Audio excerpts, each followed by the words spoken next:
Welcome back to Daytime Tri-Cities Live here at the Jackson Theater this morning as we're taking a look at this newly restored and beautiful theater here in Tennessee's oldest town. And once again, I am joined by Amber Crumley. And Amber, we've kind of teleported ourselves up here to the mezzanine.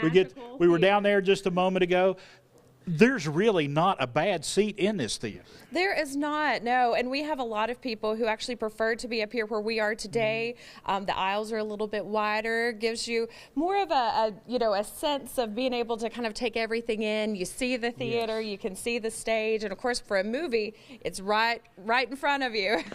It's right there. And we're going to talk more about the movies and the theater and all the presentations that are coming up. But I want to talk more about the history of this, because it started out in 1922 as the Blue Mouse Theater. It became the Lyric Theater later in the 40s, around that era. Yeah. Shut down for a number of years, and the town wanted to bring it back and did in a big way. There's a lot of people to thank for bringing this theater down to downtown Jonesborough. Oh my gosh, there is. Working from Wesley Wilson, who we actually purchased the building from. He had a dance studio in here and a law office, and just a Jonesborough staple, and just a vision of some of our past town leaders and current town leaders to see what we have here and the ability to bring that back. And I think having that Main Street Theater is just so nostalgic, and especially for a town like Jonesborough.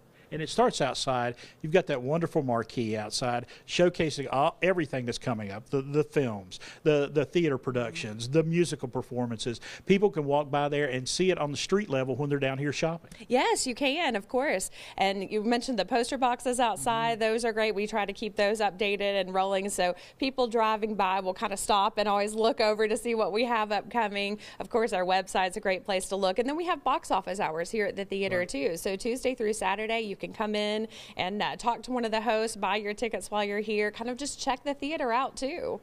And I love the seating. I've sat in a couple of the seats down here. The seating's very comfortable. You actually have some side seating over here at an angle to the screen. And I want our photographer here to show these wonderful seatings up here in the mezzanine over here to the side as well. A lot of people like those. We don't sell those individually, but it's kind of one of those nice things that if you're coming and maybe you have a small child with you and it might be getting a little too close to nap time, so that's a good place to sit, and you can make your exit pretty quickly. 285 seats here, and you handle everything, like I said, from film to music to theater. Very, very versatile. I mean, you can move things very quickly around here. It is, and that's one of the things we really tried to showcase when we did our grand opening here. We did a 4-day grand opening, of course, back in November.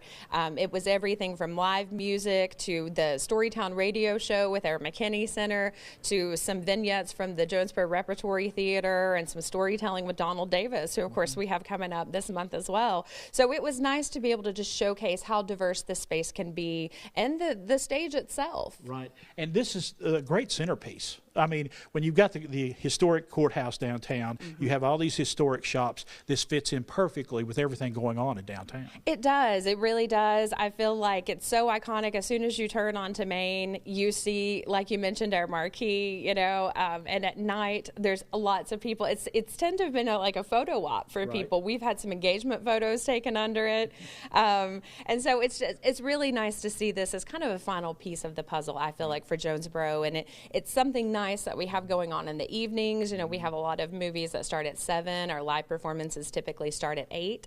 So we're trying to encourage people to come to Jonesborough a little bit later. Not everything rolls up at 5 p.m. We have some great restaurants in town, so you can do dinner and a show. And it's nice to be able to pull all of that together and finally have this place open. When folks walk out of here after they've seen a film, or they've seen a performance in here, what do you want them to take home with them? Oh my gosh, just a little bit of magic. We feel like that what we're doing here is also helping to tell Jonesborough's story.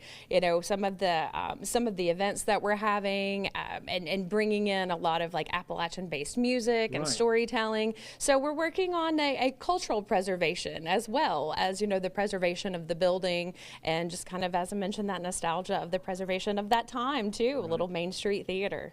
Little magic here on Main Street. Yeah. I love it. Amber, thank you so much. Thank you. We're going to come back here a little later in the show. We're going to talk about some of the upcoming performances that are happening here at the Jackson Theater. You can check all of those out on their website as well, or just stroll down Main Street and check out the poster boards out front as well. We'll be back with more live here from the Jackson Theater coming up in just a little while.